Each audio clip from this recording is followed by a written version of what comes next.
Hey everybody, it's PartyElite here with another look at the Steam Summer Sale, this time highlighting some of the cheapest deals on games that are absolutely worth not just adding to your library, but also playing after you do so.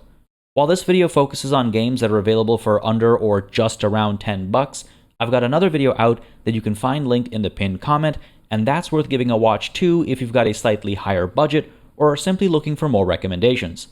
As always, I focus on strategic, tactical, and management games, so whether you like building factories, leading armies, or dabbling in geopolitics, chances are I'll have something for you here. If you have any recommendations of your own, feel free to drop them in the comments below, but otherwise, with no more time to waste and with timestamps below, let's begin. Transport Fever 2 is a fun little gem for anybody who likes managing supply chains across vast expanses of territory challenged by different eras of technology and real-world limitations. The third game in the series was just recently announced, and if you're curious to see what all the fuss is about, I'd highly recommend picking this up just to see why the series is such a hit. There are multiple historical campaigns to play through, taking you around the world across multiple time periods, and if you'd prefer, you can play in the open-ended sandbox mode instead, allowing you to freely explore the expansive tech tree and the challenge of running a transportation tycoon. Manage a network of a huge variety of vehicles from trains to buses, airplanes, ships, and more, building stations and ports and planning routes to ensure the smooth flow of goods and people from point to point, satisfying the needs of the multiple towns that dot the land, and watching them grow and prosper as you fine-tune the layout of your tracks, stations, and roads and perfect the efficiency of all the moving parts.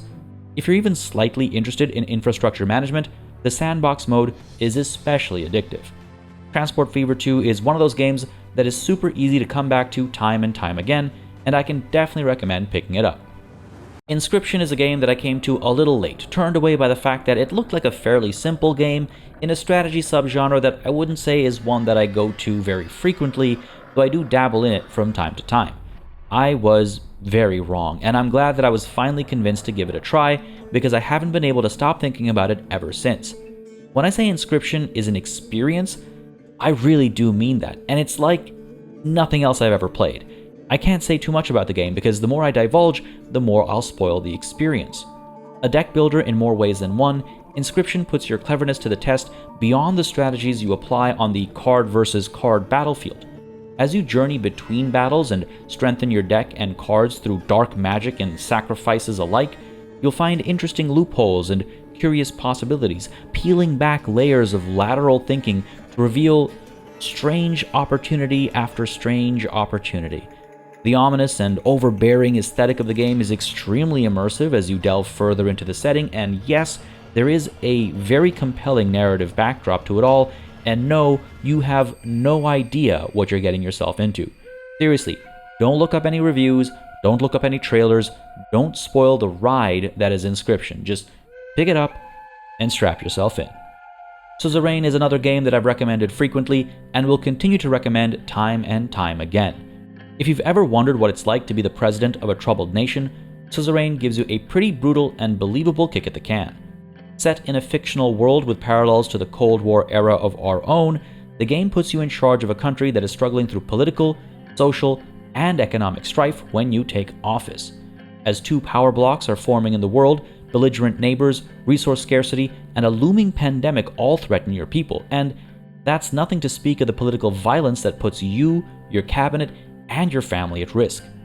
As a text-based RPG, the core of the game involves a ton of decision-making, whether that has to do with how you treat your wife and kids, to how you react to a political assassination, to whether you accept bribes or not, or which bills you pass and which infrastructure projects you invest in.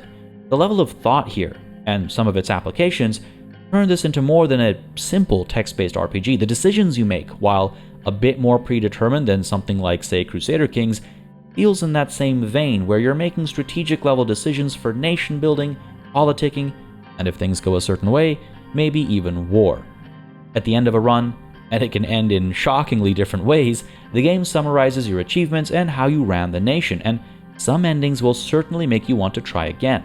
And even if things go perfectly, the game puts in enough bait to bring you back in to try things just multiple different ways just to see how all the different branches play out. I loved my time with Suzerain, and I can highly recommend picking it up.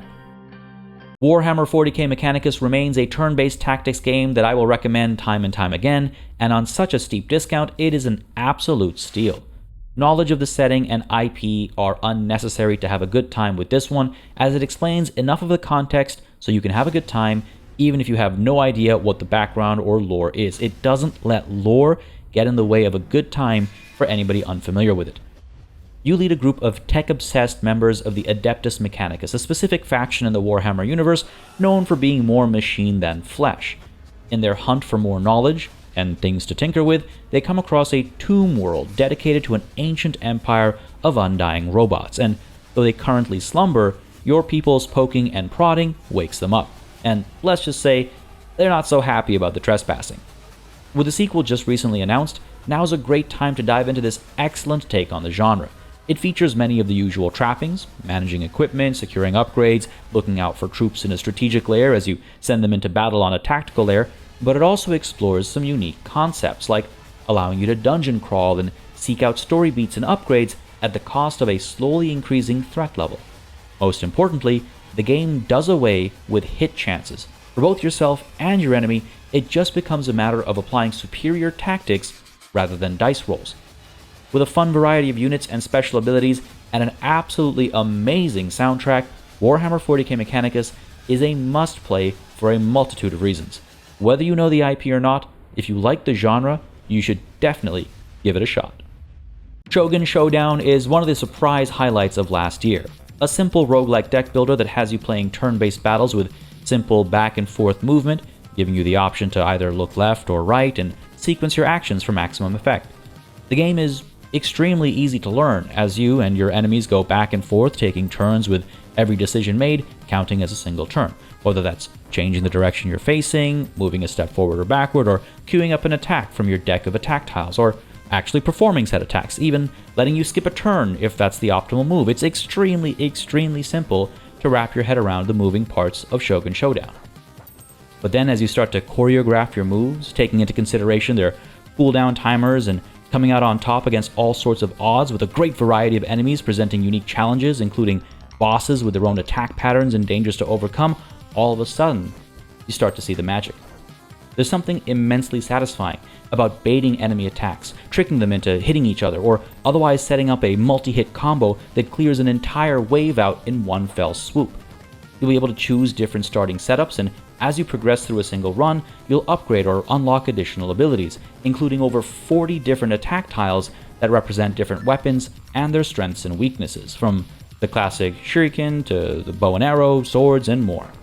There are multiple quests to embark on as you go through the classic map with branching paths layout that many of these games boast, and it gives you the opportunity for on-the-fly decision-making, unlocking additional starting characters and loadouts as you hit various milestones. While simple on the surface, the game is very satisfying to master and easy to return to for sprints of play. Definitely worth checking out. Endless Legend is an absolute classic, just over a decade old, and still worth going back to if you're looking for a special 4X experience. Though the sequel is releasing very soon, I'd still recommend playing the first game as one of the best fantasy 4X titles that really push the genre in some interesting ways. Set on a slowly dying planet, each of the extremely varied factions has their own relationship with the world and its slow demise. The narratives here are all wonderfully written, but more importantly, they result in extremely asymmetrical experiences between the factions, both in terms of story and gameplay, with each having different strengths and weaknesses, as well as unique mechanics. You're even able to build your own faction from the parts of others if you're looking for a personalized experience.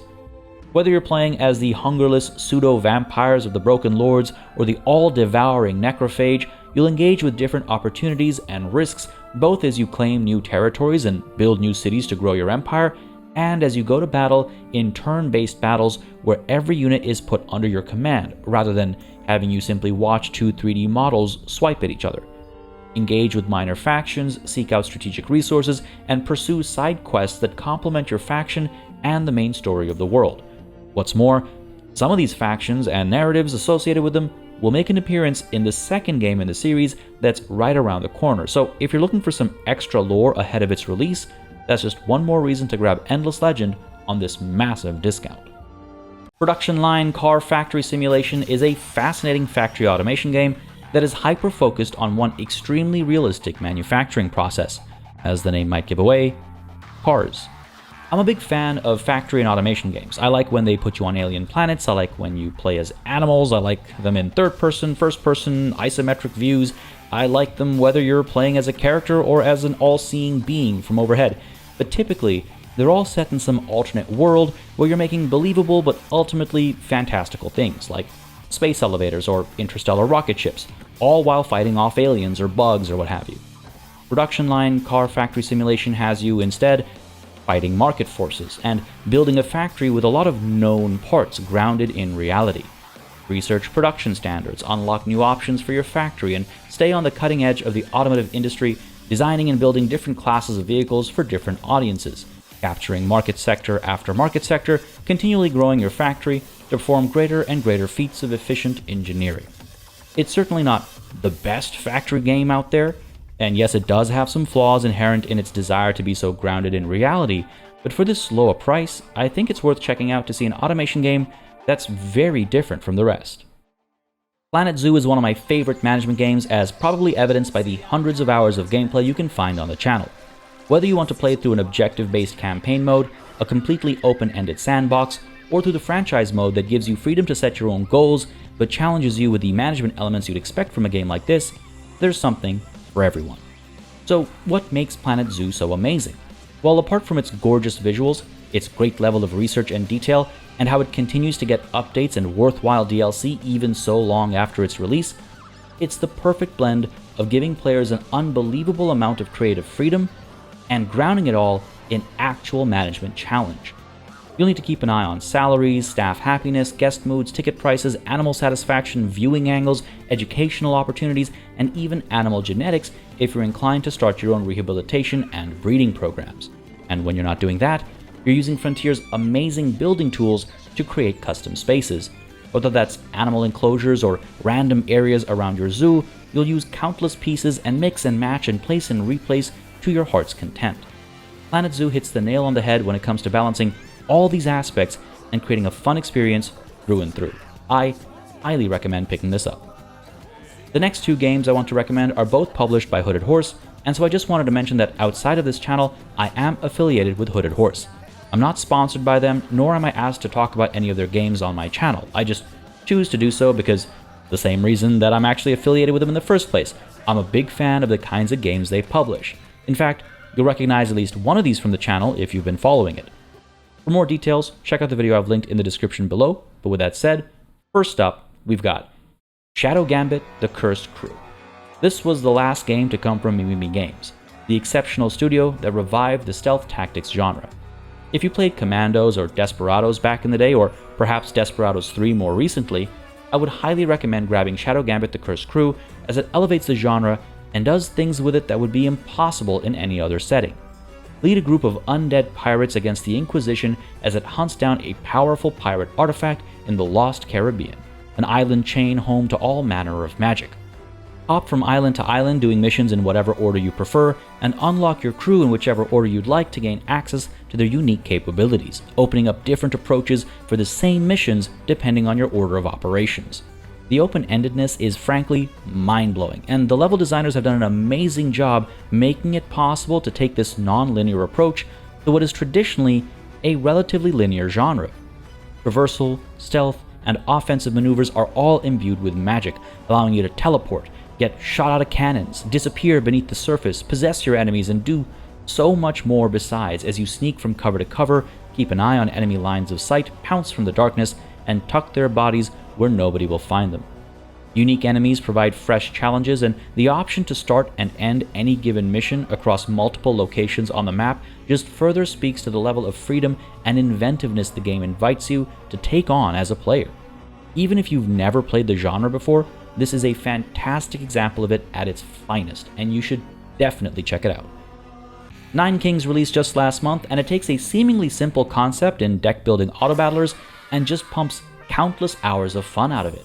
Choose to play as one of 7 kings, slowly being expanded to 9 over the course of early access, and take on prolonged wars against the others through the use of powerful synergies, magic, and mayhem to be crowned King of Kings. Each king comes with their own themed deck, wildly different from one another, and each round is simple enough. Draw a card, place or discard cards until you're left with just 2 in your hand, and then watch a battle play out, and then if you survive, add a card to your deck from either your own set or from the sets of the kings that you're at war with. Rinse and repeat until an initial victory after 33 rounds, or you can keep going for literally hundreds of rounds as the difficulty and your capabilities scale ludicrously higher and higher. Obviously, there are a few unique moments, like when you can declare war on a new king to gain access to their cards, or seek peace with another, or perhaps exchange gold for cards with the merchant, but the thing that makes the game stand out is its limitations. Each kingdom, each run, starts with a 3x3 grid, and every card you place either fills one up, empties it, or modifies what's already in it. You can eventually expand beyond these 9 squares, but figuring out how to optimally use them with unique combinations based on the cards you're able to pull together is extremely challenging, especially on higher difficulties. And with each of the king's themes being so unique, the curious tinkerers among you will want to keep coming back for different starts and strats. Pushing 9 kings to its limits is extremely fun, and the devs have some massive updates planned for right around the corner, including some very interesting additional kings. I'd highly recommend grabbing this one. But there you have it, folks, 10 excellent games to pick up for less than or just around $10, each one well worth your time and money. If you're looking for more recommendations for the summer sale, check out the video linked on screen right now, and for more coverage of games like these, don't hesitate to subscribe. As always, a massive thanks goes out to all of the channel members and patrons who've been supporting the channel on a monthly basis. Y'all keep us alive and running smoothly, and of course a big ol' thanks goes out to each and every one of you for watching. Until next time, cheers.